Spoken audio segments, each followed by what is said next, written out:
in prayer is coming from the mountain. Go there, you meet him before he leaves. When they met the prophet and they were asking him, we are looking for a seer. And the prophet of God said, I am the seer.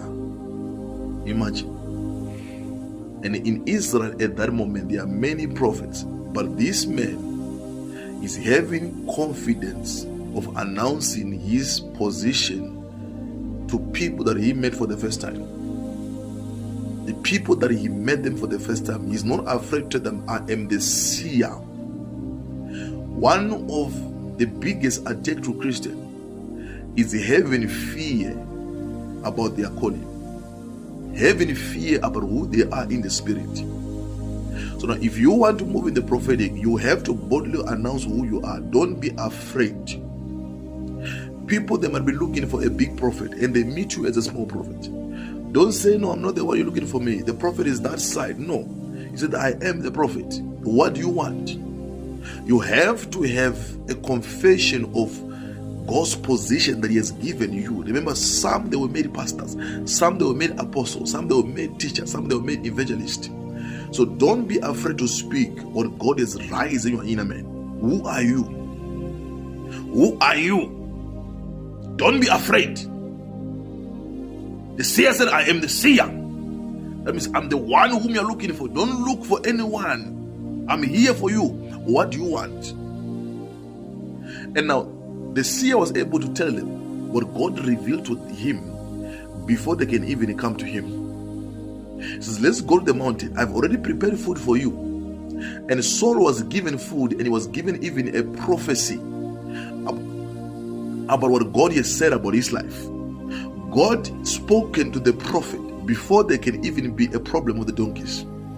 So before the donkeys can be lost, God revealed a prophecy to the prophet that there's a man tomorrow who will come here, and that man I've chosen him to be a king in Israel. Go and anoint him. But for the man to go and meet the prophet, he has to lose a donkey. When he loses a donkey, in the spirit he was given a direction to go and meet a prophet. The prophet himself has already received instruction from God on what to do. And he prays for him. And from he tells him that when you leave this place, you are going to meet a group of the prophets. Look at that, a group of the prophets. And when you arrive on the group of the prophets, you are going to prophesy with them. And the Bible openly says that when Saul left Samuel, God changed his heart. And from there, he met a group of the prophets, and from there he began to prophesy. He is now around the prophet, and people, they were asking, it's not that Saul that we know. They were surprised. How is he that now is prophesying? But they never knew that this man, he is a changed man. The heart has been transformed. And now he's around the prophet. So one of the ways to prophesy, you have to be in the environment of people that are prophesying. Your environment can affect your gift.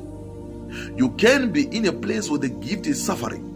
Sometimes you're in a family where people are fighting, a family where they believe in ancestors, an environment where people are against even prophets, even the church itself. So the gift can suffer.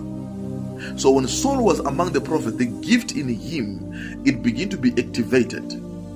So God can rise you based on your environment. And remember, even Samuel, before Samuel can even prophesy, remember in the book of 1 Samuel, when Samuel was still a child, God had to appear to him in the temple and spoke to him. And God was saying, Samuel, Samuel, where are you? And the Bible says Samuel, he was busy going to Eli. After God spoke to him, he kept on going to a wrong person. God is speaking to him, but he's going to a wrong person. And he's asking him, have you called me? He said, no, I've never called you. Until on the last time, Samuel went to him and said, have you called me? And he said, I've never called you. And Samuel said, no, this is God who's speaking to him. Go and say, here I am, speak to me. And when God spoke to him, he said, here I am, speak to me. And from there, God began to speak to him about his life.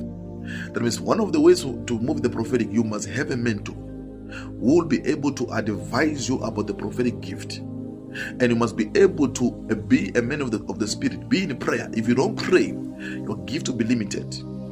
And even when you read your Bible with visions. If you read your Bible, learn to see what you read.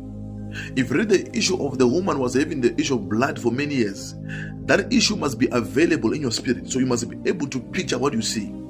The more you read it is the more you see it. So the prophetic gift, it works based on how you exercise the gift upon you. God can never clearly speak to you without trusting you what he revealed. The prophetic is a seed. It doesn't really happen in a way that it will become big from the beginning. You have to appreciate the small things that God revealed to you. There are times when God will give you a vision in the form of a pain upon your body, and that pain is meant for somebody. If you have to discern who is sick in this place, the more you start to discern that, is the more you grow in the prophetic. So the secret of the prophetic is to speak what you see. Imagine. The secret of growing in the prophetic is to